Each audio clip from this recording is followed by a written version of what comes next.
Boker Tov, everybody. I didn't hear you. Boker Tov. Boker Tov.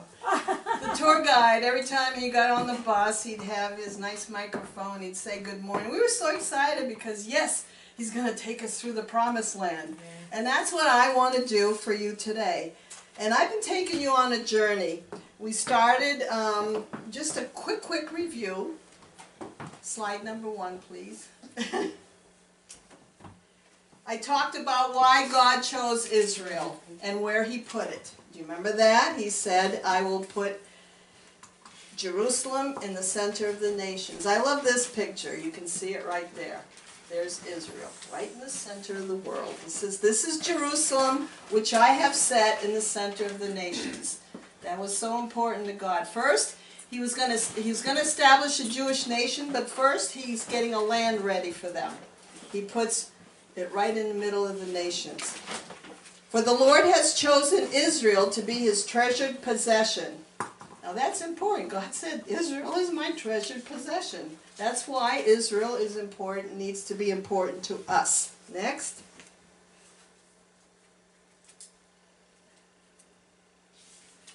Another reason why Israel is important, can you hear me? I have to hold it close. Jerusalem is mentioned 2,566 times in the Bible. Now God's trying to tell you something. That is important. So go in your concordance and look up all of them. And then you'll get a good idea of why Israel is important. Nobody's ready to do that, but you should really. You'll learn a lot. God said, this is something new. I'm introducing this today for the first time. God said in Leviticus 25:23, He's saying the land must not be sold permanently.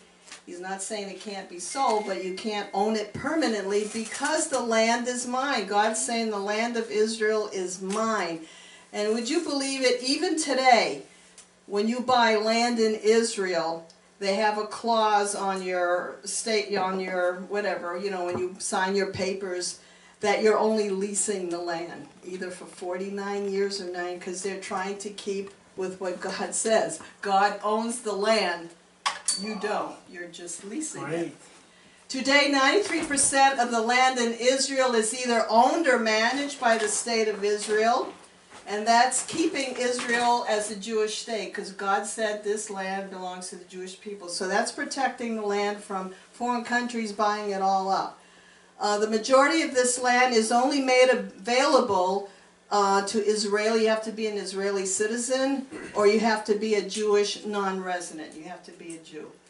Of course, there are some land that was, obtained before 1948. You'll see Catholic churches and different things around. But in general, that's the rule. In Joel 3:2, it says, I will gather all the nations and bring them down to the valley of Jehoshaphat, which is in Jerusalem. That's one of the valleys that forms God's name. And He says He will judge the nations because of the way they treated the Jewish people and because they have divided my land. God is saying again, that's my land. And today the big fight is, oh, well, this land belongs to the Palestinians, it doesn't belong to them, they're trying to cut the land more and more. God's going to judge the nations for that because God said, that's my land, I gave it to my people. Next. And we covered a lot of this. I'm adding a few new things, but we covered a lot of this. We talked about, okay, now God calls Abraham, who will become the father of the Jewish nation. Abraham has a son, Isaac. Isaac has Jacob. Jacob becomes the father of the 12 tribes of Israel. And these are the 12 tribes that went down to Egypt. So you have the 3 patriarchs, Abraham, Isaac, and Jacob. Abraham started from here in Iraq. God called him to go to the land of Canaan. He went up this way. And as you all know, this is Israel right here, right? And Ray knows this is the Sinai Desert. Right, Ray? Yeah. Right here. This is the Sinai Desert. We all know that. This is Egypt. This is where the children of Israel were for 430 years. They were freed. They crossed the Red Sea. They wandered into the Sinai Desert. for 40 years because of disbelief. Actually, they could have gone from here to the Promised Land, which starts about here. With that amount of people, they probably could have done it in 2 weeks. They could have gotten there in 2 weeks. So when they got to the area, you know, they sent out 12 spies, right, to spy out the land. Like, we want to know where are all the, you know, places we have to conquer and this and that. 10 of the spies came back with a bad report saying, oh, the land is full of giants, we can't take it. When God had said, I'm bringing you to a land full of milk and honey and all of this, 2 of the spies came back and said, oh, the land is good, it's filled with, you know, all the 7, they named all the different things that were growing there, you know, the figs, the pomegranates. It's called the 7 species. They named the 7 species of things that grow in Israel, olives and all of that. So God was upset because he had done so much for them. He opened, you know, he made them cross the, the Red Sea. He opened the Red Sea for them. He provided manna. And all they did in the desert was murmur and complain. They built golden calf, whatever, and God said, I had enough. You're going to wander in the desert for 40 years until your one generation, which is age 20 and above, had died. When that whole generation died, then the new generation would enter the Promised Land. So now we're at the point, we covered all of that. As the children of Israel were released from Egypt, now they're ready to enter the Promised Land. So are you all ready to enter the Promised Land? Yeah. Okay. Amen. So you know we're going to face some battles when we get there. Jesus said, in this world you will have tribulation, but be of good cheer. I have overcome the world. In the spirit realm, he has conquered everything. And he told the children of Israel, right as, well, we'll get further and I'll talk more about that. Okay, let's move on. Again, this is the journey that the children of Israel took. They left Egypt, right in this area. This is where the Nile River is. It's very fertile, very green. They left here. They crossed somewhere about here. The Red Sea. They wandered, because this is all mountains. It's kind of hard to get through this, so they went down this way and this way. But they just like hung around for 40 years until that generation died off.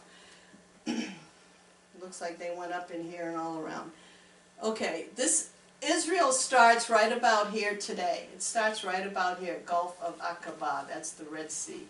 And then they went this way through the mountains of, around the mountains of Moab, where Ruth came from, right in here. This is the Dead Sea. The west side of the Dead Sea, which is here, is Israel. This side is Jordan. They went up in here and they stopped right here. You know why they stopped right here? Because Jericho is right here. That's where they're going to have to cross the Jordan River and conquer Jericho. Again, this is, I love this picture because it's a satellite picture taken from space. Again, you can see the Dead Sea. Nothing grows in the Dead Sea because nothing lives in there. It's 35% salt. It's 10 times saltier than the ocean. You think the ocean's salty? Try going in the Dead Sea. It's fed. This is the Sea of Galilee. That's where Jesus had a lot of his ministry, right here. And Jerusalem is over here. He would have to travel by foot to get to Jerusalem, down here by way of the Jordan River. The Jordan River starts up here, Mount Hermon. You know about that. It's in the Bible.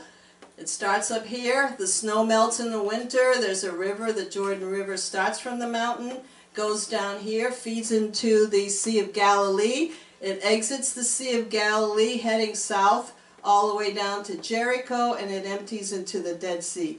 The Dead Sea has no outlet. Everything just evaporates. It's desert area. So when water evaporates, the salt still stays in the water and it becomes crystallized. Today the Dead Sea is drying out. It's drying out at about, the seashore is, the shore is receding about 3 meters a year. And the reason why that's happening is because these countries, Lebanon, Syria, Israel, they all need water. I mean, they say Lebanon is one of, not Lebanon, yes, this country here, Jordan is one of the driest countries right now. They desperately need water, and they're all tapping in. You know, Israel is allowing them to take water from the Jordan River. The Dead Sea is split right down the middle. Israel, you know, has half on this side, and Jordan has the other half. It's all drying out. This all used to be one piece. You can see it's already closed in the middle. What's interesting here is Sodom and Gomorrah right here, in this area. Now you remember what happened to Lot's wife? Yeah. What happened? King Salt? Yeah, well, she was right here in the Dead Sea. In fact, there is a, on one of the mountain areas here, you look up and the tour bus is driving along. I said, oh, look up there, there's Lot's wife. And there's something that kind of looks like a pillar of salt, kind of like a form of a person, so they kind of call that Lot's wife up there. But that's the Dead Sea. So they traveled along this way, and when they got here is Mount Nebo. I mentioned that's where Moses died, and Moses was buried there on Mount Nebo. He had a chance to view. He stood on Mount Nebo, and God allowed him to see, you know, kind of miraculously. You get a good view on top of Mount Nebo. You can see pretty far, but he was able to see, you know, the Holy Land, the land that God had promised his people. He could even see way up here. If you read the Bible, it points out the areas he could see. So he's buried here. So now the children of Israel are camped. Here's the Jordan River. You know, they had to cross the Jordan River to get into Jericho. They are camped on the east side of the Jordan River. They're going to have to cross the Jordan River. The Dead Sea is 85 miles this way, and it's about 31 miles across, just to give you an idea how big it is. The Dead Sea, listen to this, is 1,400 feet below sea level.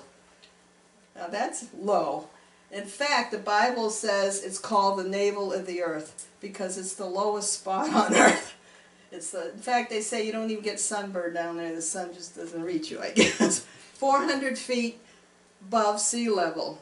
But Jerusalem is 2,600 feet above sea level, and from the Dead Sea to Jerusalem is only 18 miles. So you see how that drops 4,000 feet. It only takes 20 minutes to drive from Jerusalem to Jericho, yet it's 4,000, you know, feet above sea level. So I told you that already. Okay, and so Jesus, well, let's go back down there because, you know, I told you Jesus had to travel. This is Capernaum, in the area where he ministered. Nazareth would be about here. He would travel from Nazareth to the Sea of Galilee area.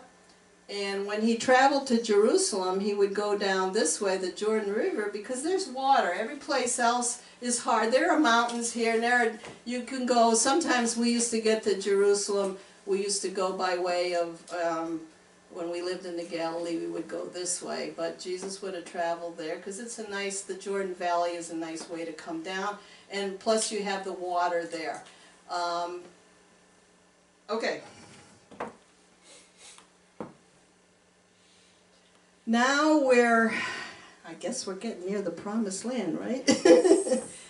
They have to conquer this, they have to, you know, they've been in the desert for 40 years and now they got to face this, okay? It was a double wall city, almost impossible to take down, okay? But you know, hopefully they learned their lesson the first time when, you know, God said, I'm giving you this land, and they started complaining, you know, well, it's got giants, we can't do it, we're afraid, no. So God, you know, wiped out that whole generation. I think they kind of learned something by then where they're not going to complain and believe God. Yeah. So here they are. They're on the right side of the Jordan River, and they have to cross over. Now this is Jericho, the two-wall city. Gilgal is where they camped once they crossed over. They went in the air of Gilgal. There's a question mark there because they're not quite sure, you know, where it is, but it's in that area. When God miraculously opened the Jordan River, now he did the Nile, he did the Red Sea too, you know, and he's doing it again. He's going to open it up, and they're going to go on dry land. he told the priest carrying the Ark of the Covenant, he said, go to the Jordan, step foot, and the minute you step foot in the Jordan River, the river is going to recede. It's going to dry up. What happened was the water backed up all the way up to here, Adam. And here's Jericho. All this stopped. The water stopped right up here. All this became dry all the way down to the Dead Sea. Enough time for them to cross. They had to take the Ark of the Covenant and stand in the middle of the Jordan River until everybody crossed. That's what kept the water from coming back. Next. You know, some people, you know, there's a song, you know, about the Jordan River, and they make it sound like it's this big, powerful river. This is the Jordan River. At its widest, it's not really that wide at its widest point. This is probably Adam, where I told you the water backed up all the way up to here. It just kind of winds all the way across. You can see it's green along the Jordan River, but the rest of the way. And this is a really fertile valley. From the Sea of Galilee down to Jericho is called the Jordan Valley. And things grow really well there, in spite of it looking arid, as you can see over there. Next. This is the Jordan River again. It looks kind of murky. I wish Lara would have been here because she said she wanted to be baptized in the Jordan River. It's like, okay, do you want to go in the Jordan River? Here we go. Okay. This is what I was telling you about, the children of Israel crossing the Jordan River.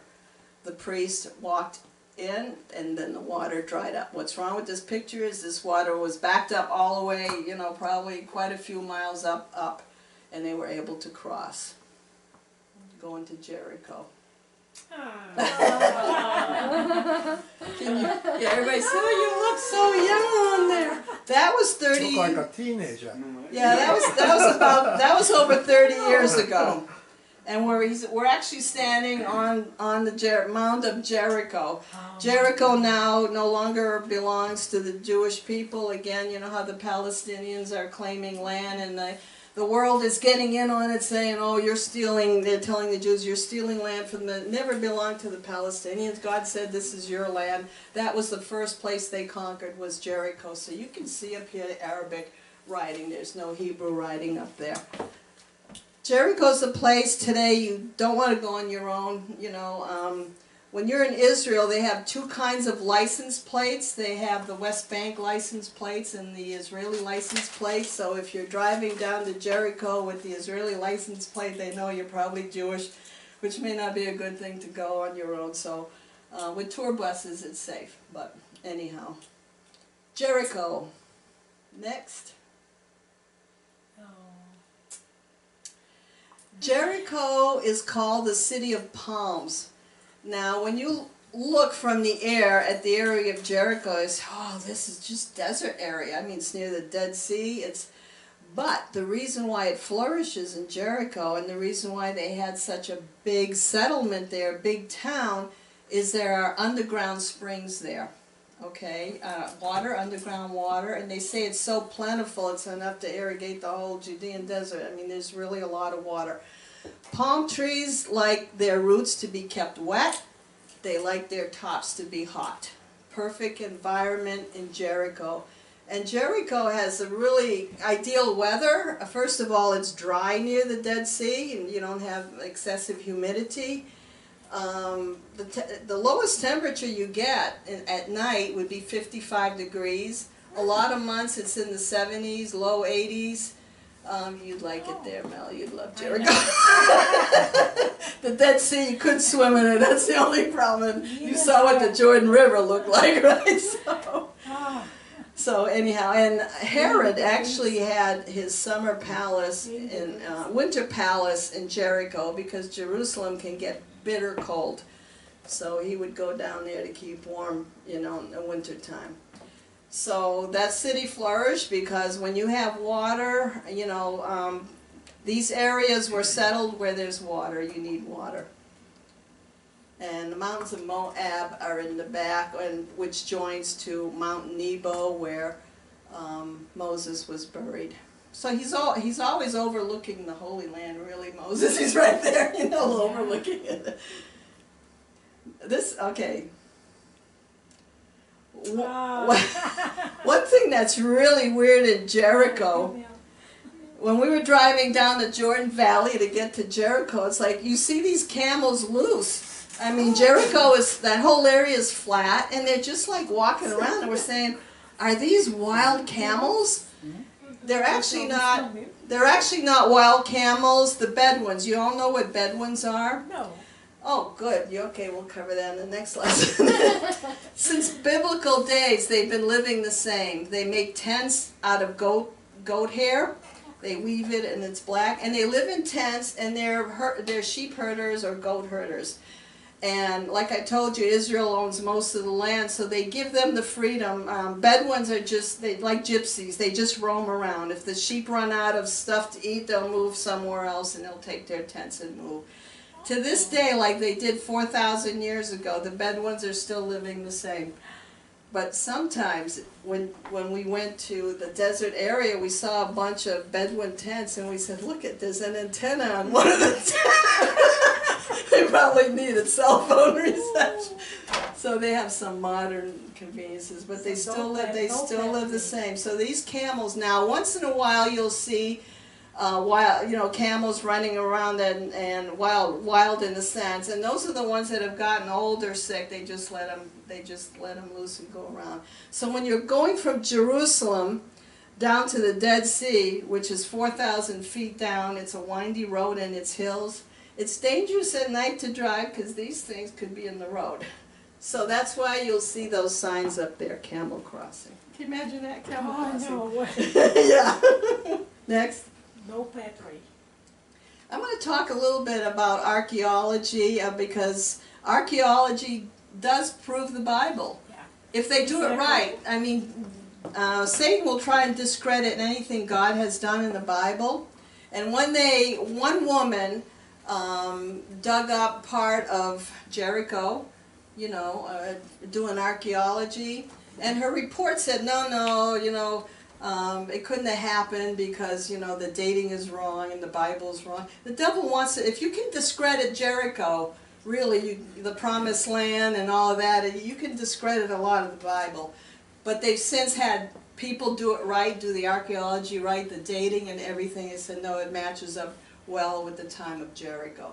But archaeology is the study of human history through excavations, digging, of sites and analyzing what they find, which are called artifacts. Let me take a minute here to show you something.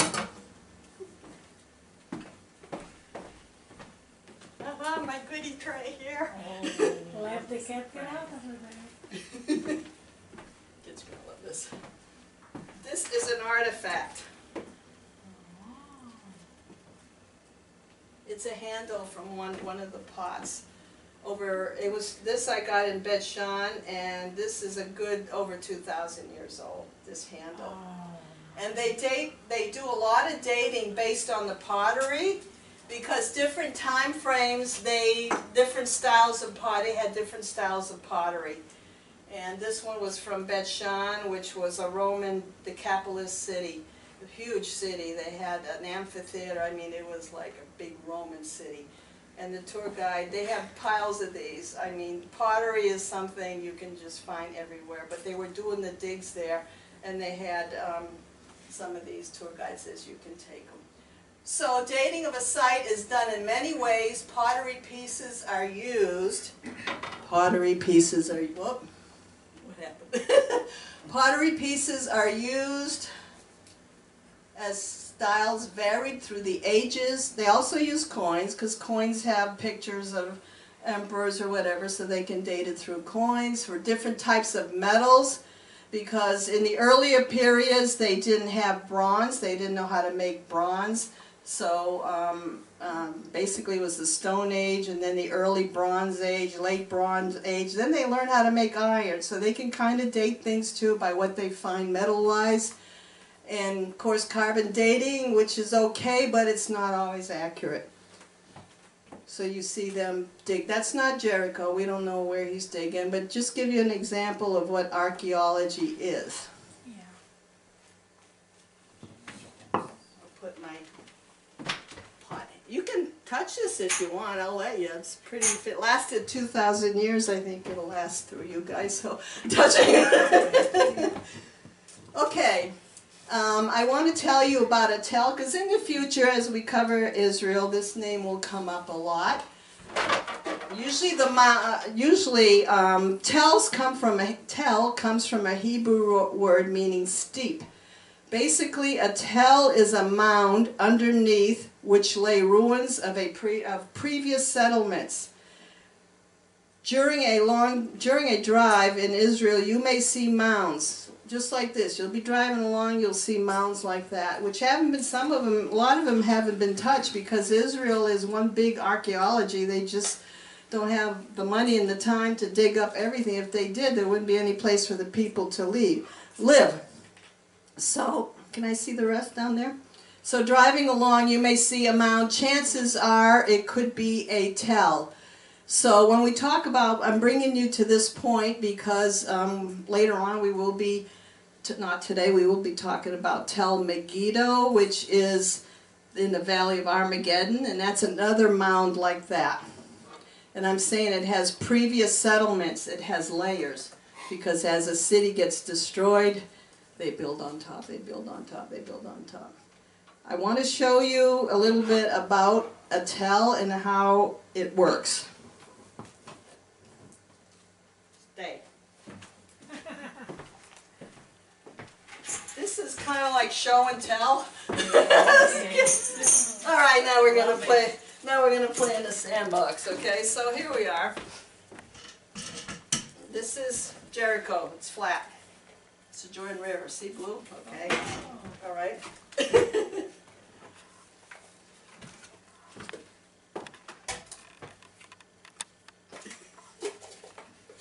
Sand. It's not from Jericho, but I'm just going to show you a little bit how tells build up. Okay? All right.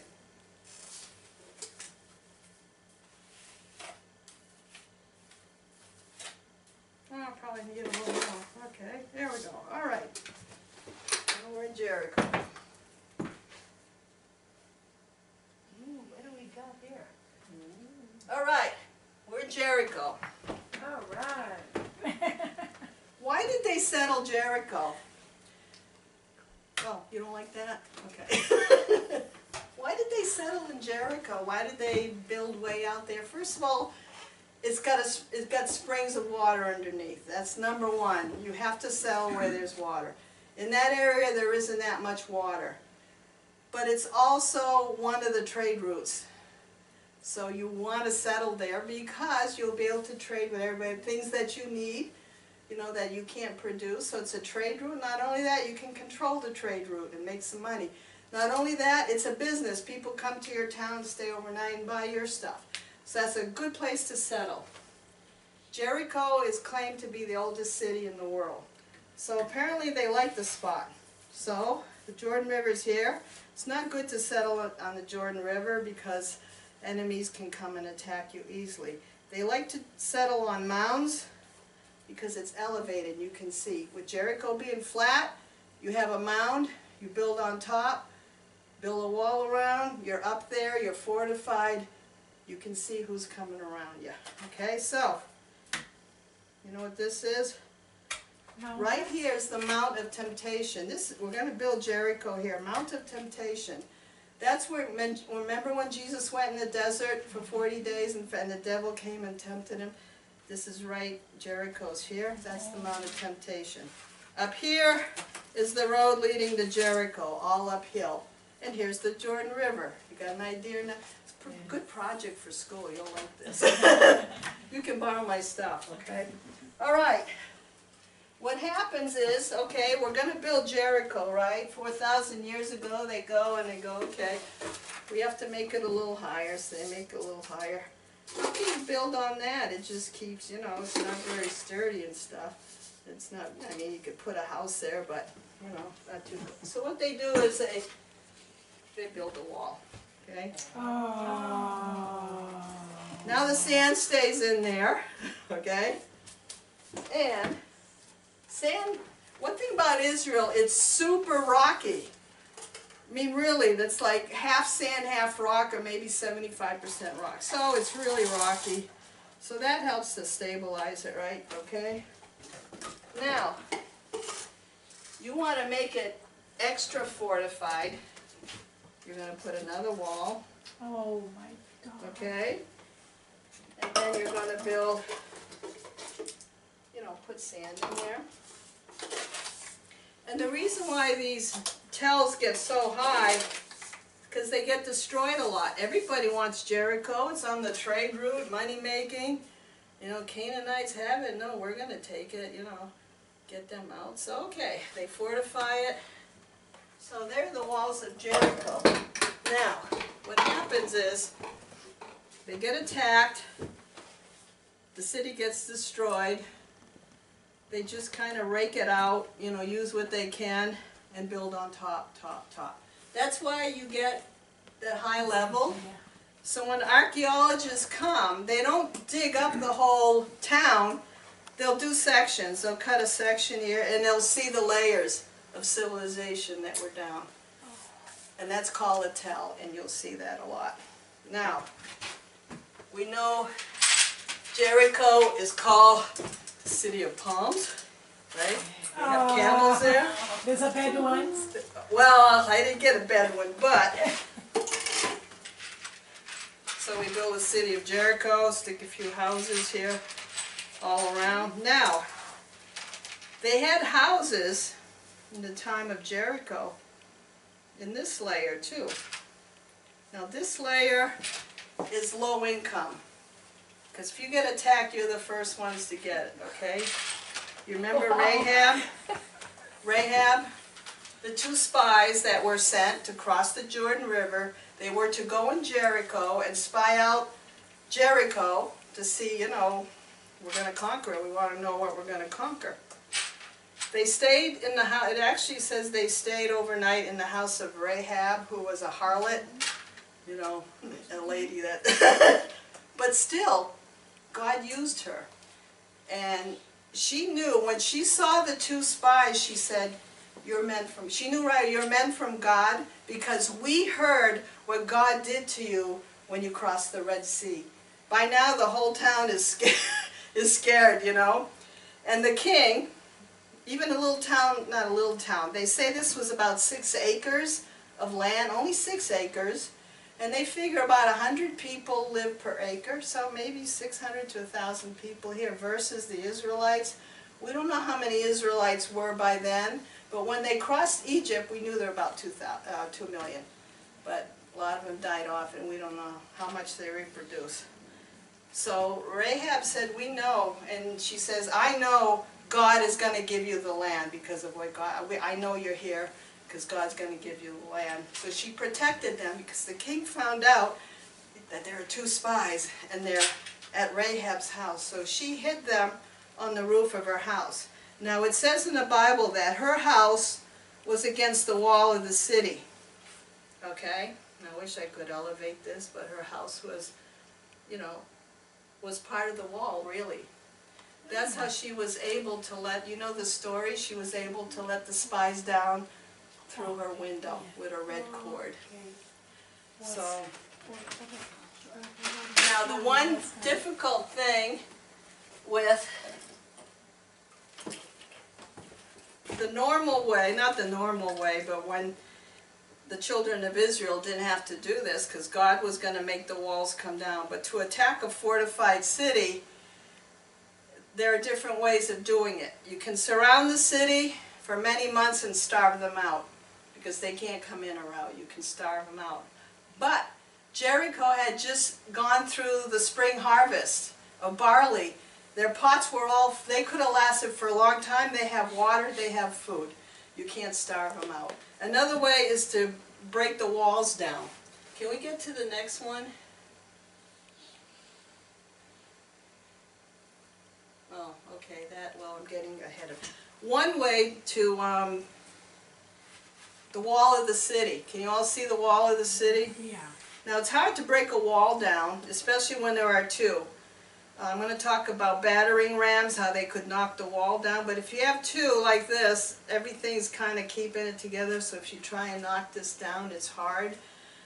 But you got to realize the wall of the city, they need to be able to get in and out. They can't build thick walls to get in, they have to have a gate. So a lot of times they would break the gate down, they could get into the city.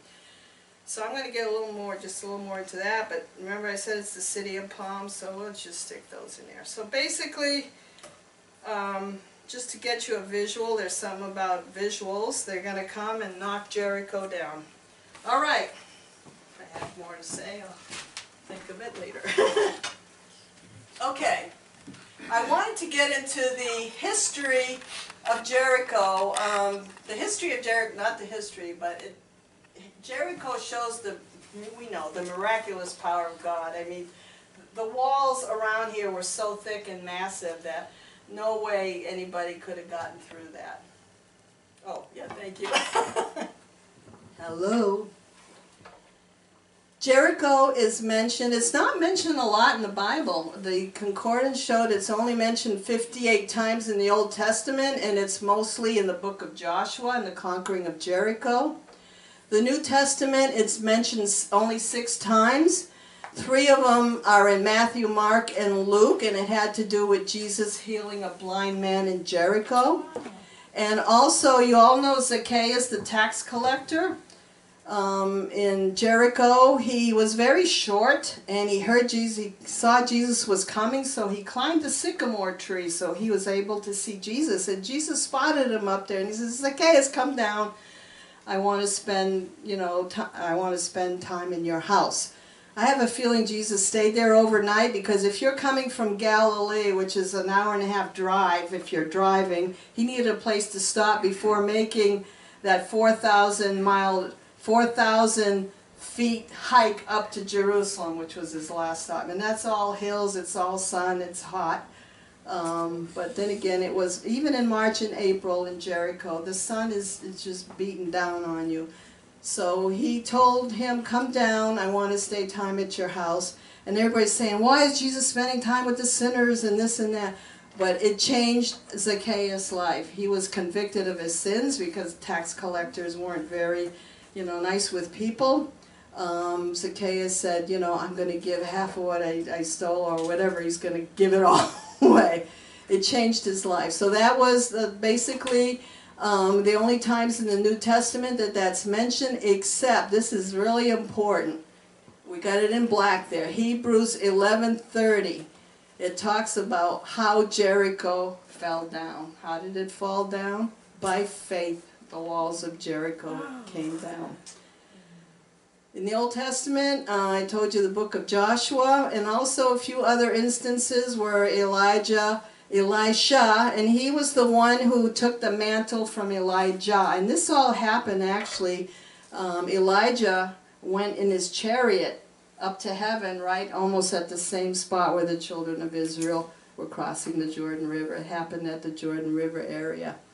And Elisha also, there's a miracle there. The iron axe head floats in the water in the River Jordan near Jericho. Some guy was working on his house, and the axe head broke off, fell in the water, and he needed it, and Elisha made it float back up. So that's the only times Jericho's mentioned. And a lot of times in the Old Testament it's mentioned as a location, and it'll talk about the Valley of Moab near Jericho. It was like a spot to say this is where the places are. It's near Jericho. So it was a landmark. Next. That's one of the miracles that Elisha did after Elijah went to heaven in a chariot of fire. The sons of the prophets, which is the school of the prophets, they were sons of the prophets. They were in Jericho, and they witnessed all of this. Elijah going up into heaven, they said, Elisha, you now have his mantle. And so they said to Elisha, they said, the people in the city, the people of the city of Jericho, they were saying this, look, our Lord, this town is well situated, as you can see, but the water is bad and the land is unproductive. Now we're talking 600 years after Jericho was attacked. See, the water was good before then. Once it was attacked, I think something happened to the water, really. It's unproductive. Elisha said, "Bring me a new bowl and put salt in it." So they brought it to him. Then he went out to the spring, and this is in Jericho, the spring in Jericho that feeds the whole town, and he threw salt into it, saying, "This is what the Lord says, I have healed this water. Never again will it cause death or make the land unproductive." And the water has remained pure to this day, according to the word Elisha had spoken. And today Jericho puts out the best fruit ever. I mean, it's noted for everything they produce. It tastes really good, and it's really good. So, now I have to mention, I don't know, okay, I think we'll see it in the next one. Jericho, the original Tel, you all know the word Tel, it's that hill. The original Tel has not been resettled as far as since then, except, and I will explain to you, Joshua, when he conquered Jericho, put a curse over the rebuilding of Jericho through God's word. Joshua said, "May the person who tries to rebuild the city of Jericho be under the Lord's curse. If that person lays its foundation, it will cost the life of his oldest son. If he sets up its gates, it will cost the life of his youngest son." This is in Joshua. Well, guess what happened about 500 years later? This is the time of Ahab. You all know who Ahab is? The husband of who? You got it. Okay, this was in Ahab's time. Hiel from Bethel rebuilt Jericho. When he laid its foundation, it cost him the life of his oldest son, Abiram. When he set up its gates, it cost him the life of his youngest son, Sekub. That's what the Lord has said would happen. He has spoken it through Joshua, the son of Nun. So I would think after that happened, nobody would want to live there anymore. They built around the city. I mean, there's the city of Jericho today with that name exists, but it's not built on the original hill of Jericho. You can see too from that picture how they dig it in sections. You know, it's been excavated, and that's why it looks this way. They cut sections in, and that's how they, do all their analyzing of the civilizations that lived there. It's about 6 acres. It's not that big. You can see the houses, around. So Jericho is not, but it was a double-walled city, and no way to knock those down except by God's power, right? Yes. Okay, next. Okay, see the pot? You can see that pot there? They still make them the same today as in those days. God told Joshua, he says, tell the people when they were commanded to totally destroy Jericho. They weren't to take anything except gold, silver, and things made from bronze that will be set aside for the Lord, probably for the building of the temple, the gold and the bronze and all that.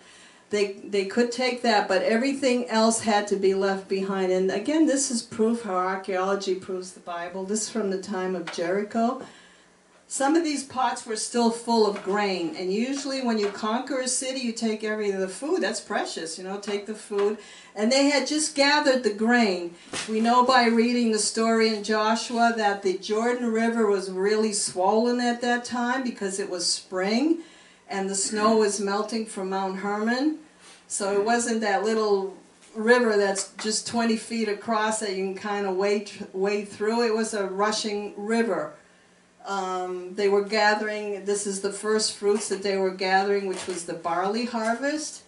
And Rahab, when she hit the spies, she hit them on her roof. Now, in Israel, the roofs were flat in those days, and they would sleep there in summer when it was too hot. They would put their grain up there to dry. So she had flax that had just been harvested, which is harvested in the spring, drying up on her roof, and that's what she used to hide the spies, because they found out in the city that there were 2 spies in town, and they knew Rahab had housed them overnight, and they went to her house and she had hit them on the roof, and then from the roof she let them out the window on the red cord. So again, there was grain still in the pots. Again, just showing how the mound of Jericho, how it's being dug, and there, that's how they. And you find, it goes way down deep because they first started the mound and built as they were conquered in the ancient days. They built up more and more. Could this be the remains of Rahab's house? We know the walls of Jericho came tumbling down. We don't know if all of them came down like in powder or there were sections left over. But to me, when they found this, again, it helps to prove the Bible. There's one section in the north of Jericho where part of the wall was still standing. Now Joshua promised Rahab that he would come back and save her family as long as they stayed in that house. And her area, if this is Rahab's house, this is the only area that still remains standing where there's part of the wall left, where she could have lowered them down, and where they came. She also put the red cord so they would know which window to come once they attacked the city. He told his soldiers, go to the house with the red cord hanging and save whoever's in that house. So we say, could this be Rahab's house? And it's also facing north. The Bible gives you all these clues. It's facing the mount. Remember I said the Mount of Temptation there? So her house would have been somewhere in here. And she said to them, I'll let you out the wind. Go hide in the mountain for 3 days, until they stop looking for you. So I just thought I'd throw that in there. Archaeology proves the Bible. Again, this is to prove, shows the scarlet cord. And, there's a lot of meaning to the scarlet cord. It has to do with the redemption. I mean, here she was a sinner, and God is redeeming her and saving her. But also, if you know the Feast of Yom Kippur, one of the Jewish feasts, and that's the Feast of Atonement. And what they do in Jerusalem is they tie a red cord around the goat's horn. No, they have 2 goats. One they sacrifice for the blood. One they tie a red cord around his horn. They let him go in the desert because the desert, it's a dry place. Let the sins go out in the desert. But that red cord would always turn white to show that God honored, their sins are covered. At that point they were covered. When Jesus came back, they were taken away. So the red cord, but that red cord stopped turning white when? When? Jesus died. You got it. When Jesus died, didn't do it anymore. It's like you'd think they would know. But they're blind, it's blindness. So that red cord symbolizes, salvation. Even starting then. And Rahab was the mother of Boaz. Boaz, and Ruth and Boaz. Imagine that, yeah. Rahab the harlot, but she knew this was all from God, and she saved them, and God honored that. So Boaz and Ruth had Obed, and it goes down the line to come to King David, from which the lineage of Jesus came from Rahab, part of Rahab. Interesting, huh? Yeah. Next. Very much. Okay, how do you breach the walls? Now, they didn't have to knock the walls down, but as we cover other areas in Israel, and you see about conquering, you wonder how in the world did they ever get into these fortified cities? And Jericho is noted as being one of the most fortified cities in Israel. The walls of Jericho were virtually indestructible by man. See, I put by man there. With God, all things are possible. It was a double-walled city. The outer wall was 11 feet, I think that was 18 feet high, and 14 feet wide. I think that's a mistake. It was really high. The walled cities were usually conquered by surrounding it with massive armies and starving the people over months and years before attacking. That was one of the ways they did it. But Joshua conquered, we all know, Jericho in 7 days. God told them ahead through Joshua that I have already given the victory to you before Amen. I've given you the king, I've given you the whole city.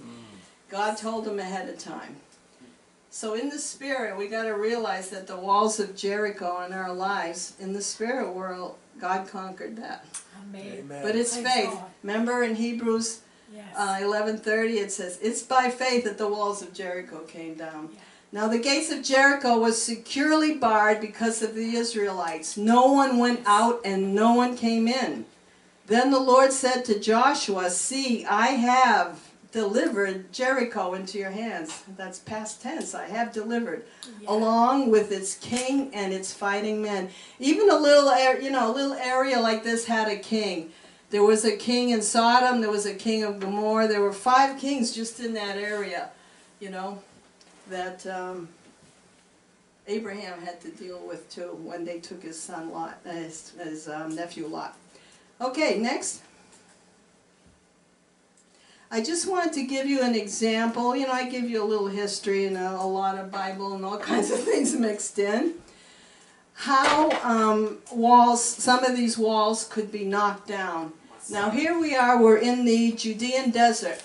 Again, this is not a tell, this is a rock-hard mountain, okay? Now King Herod, during the time of Jesus, he was like a nutcase, and he was a master builder, but he was always afraid someone was going to try and kill him. So what he did in the Judean desert, and this you can see the Dead Sea right there. It's built along the Dead Sea. He built a whole compound up there to escape from it, and the reason why he did that is no one can siege that. I mean, look at the mountain is like that all the way around. How can you get up there with soldiers and knock the walls down and do all of that? And you might say, well, how did he get water up there? The springs don't go up that far, and it's too hard going up and down the mountain. It rains very little in the desert, 5-10 inches a year. But when it does, it's torrential, and the ground is so hard, it's like cement, that the water doesn't have time to soak in. It just follows the channels wherever it can go. So what they did is they dug the channels to root, when it does rain, to collect the water. And then they have a cistern in the side of the mountain, huge hole that they dug, and all the water goes in there. Gives them enough water till the next rainy season. So and so much so that even here, see the kind of steps? Yeah. That was King Herod's palace, and on one level he had a swimming pool. Now whether he ever went there or not, we don't know. This was going to be his escape place, okay? So what happened in 70 AD? The temple's destroyed. There was 1,000 Jews that were still holding out till the end. They weren't going to give up. The temple, like I said, had been destroyed already. And the Jews and the Romans are kind of closing up everything. Now we're going to take all of Israel. That's it. They knew there were 1,000 zealots up there. Zealots comes from the word zeal. They're people who had zeal and didn't want to give up. They call them zealots. They had settled up there, and the Romans came and they said, that's it. We have to, stop them, and that will be the end of the Jewish revolt. What did they do? They came, first of all, this is still here today. That's the Roman encampment that they built. They had to have a place to live, and it was going to take time to do whatever they needed to do. What they did is, I'm going to use the stick here. Okay. Right here was all built by hand. It's a ramp. They used Jewish slaves, and the reason why they used Jewish slaves is the Jews up there would not throw arrows or try and stop them. It's their own brothers and brothers. They're not going to stop them. So they had to let them build this ramp. Now it's eroded over time. It was probably more like this. Then they built what's called a battering ram. And the reason why it's called a battering ram, the word batter, the word batter, when you say I'm a battered wife, that means your husband beats you up, comes from the word being beaten up. You know what a ram is, right? It's a male goat.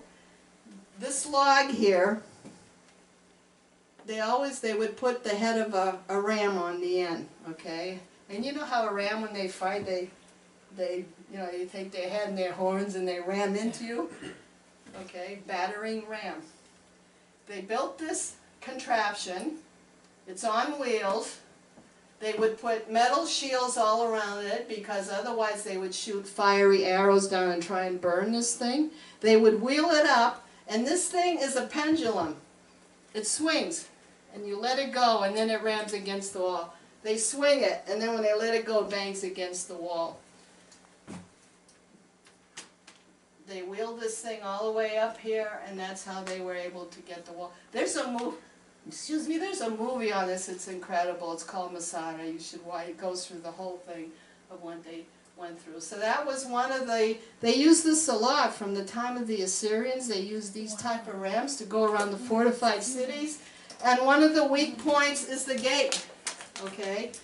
They can't put sand and rocks and everything behind. People have to get in and out. Although that during time of siege they will barricade it. But then again, you see the battering ram there, and against the gates. So just give you an idea in history how they conquered cities. So. Oh, yes. Next. This again is an artist's drawing. This is actual Jericho today. You know, this is a real picture all around. This is what it would have looked like kind of in those days. 6 acres, all the little houses. The walls just crumbled down. Miraculous. And now we've come at the end. Joshua 6:20. When the trumpet sounded, the army shouted. And at the sounds of the trumpet, shofar, when the men gave a loud shout, it says the men gave a loud shout, the walls collapsed. So everyone charged straight in and they took the city. And that's how the walls of Jericho Hallelujah. came down. Amen. Amen. So what do we learn through all of this, right? Yeah. It's a lot of similarity with Noah's family and Rahab family, because both was saved by faith. Everything is done by yeah. Because Without faith, it's impossible to please God. Amen. You know, God promised them that land, but battling Jericho was the first thing. It didn't end. They had to go and battle. In fact, God said when they entered the Holy Land, He mentioned 7 ites. Remember I told you about the ites, you know, the Hittites, the Amorites, all these ites that you see in the Bible? Yeah. He mentioned 7 that you're going to have to conquer. You know, the Amorites, the Jebusites, the Perizzites. I'm not saying parasite, it's with a Z, Perizzites. 7 of them. I'm sure they had more, but this was only the beginning of what they had to do. Now, so far so good, but what happened was God instructed them when they destroy the city, don't take anything except the gold and the silver and the iron. Well, one man took something, his name was Achan. He took some gold bars and some silver shekels and a garment. And because of that, no one knew it, but when they went to do their next battle at Ai, they didn't win that one. And Joshua was like, oh God, you know, why did you do that? And he's questioning. God said, well, you better check your men out. Someone took something.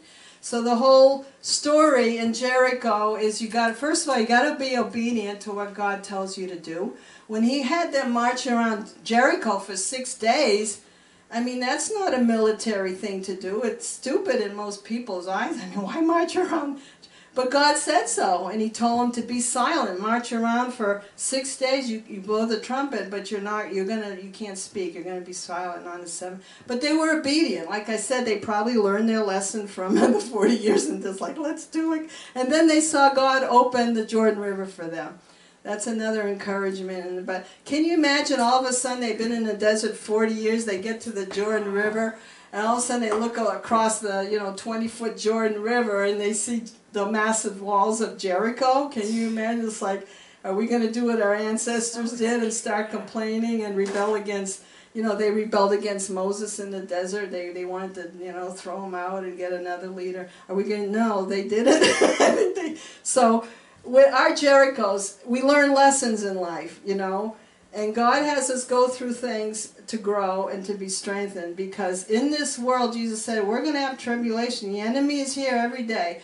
But he's given us the Bible, he's given us the manual, to get through. What are we going to do with it? And that's what the Bible is. It's a whole story, like a movie we're watching, that God allowed. He chose the people of Israel so we could learn through that.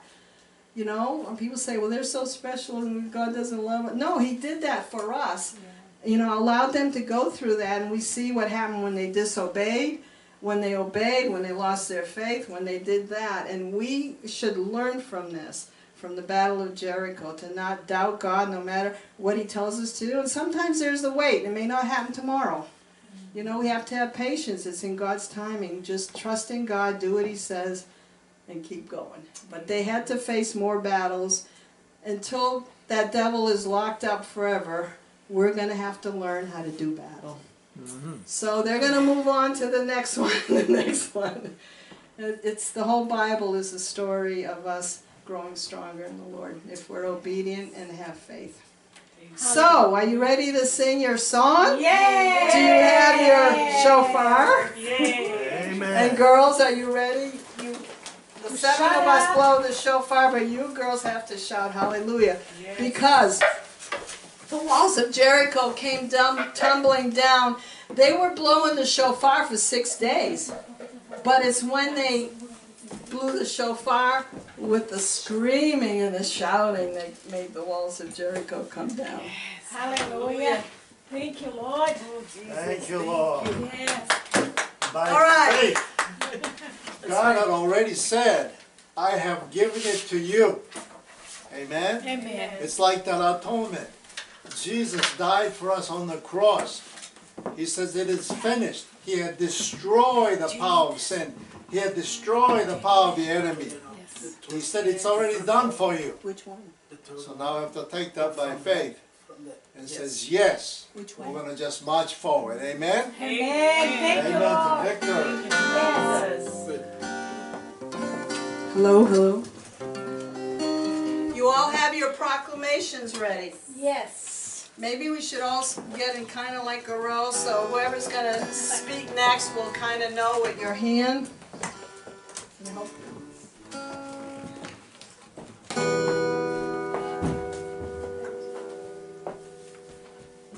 So what are the Jerichos in your life that need to come down? Let's shout it out and let's see those.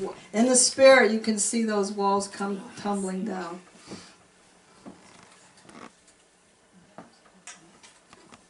So.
Jerichos of our lives, the stronghold of evil that oppress us, and proclaim the victory of the cross with a loud shout of triumph.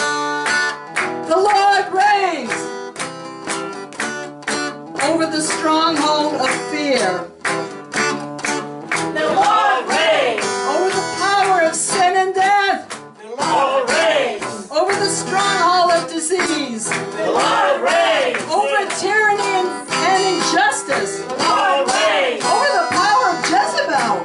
The Lord reigns. Over hatred and division. The Lord reigns. It's the attack of the enemy against our children. A stronghold in our bloodline. The Lord reigns. A stronghold that blind and deaf our kids. The Lord reigns. The walls is crumbling down against the power of the devil towards our family, our nation, our school system, our family. The Lord reigns. The stronghold that block our financial lives. The Lord reigns.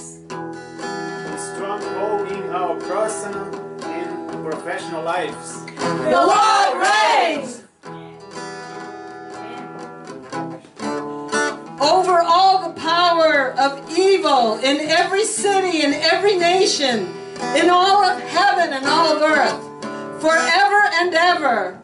His name shall be above every other name. Jesus Christ is Lord. Hallelujah.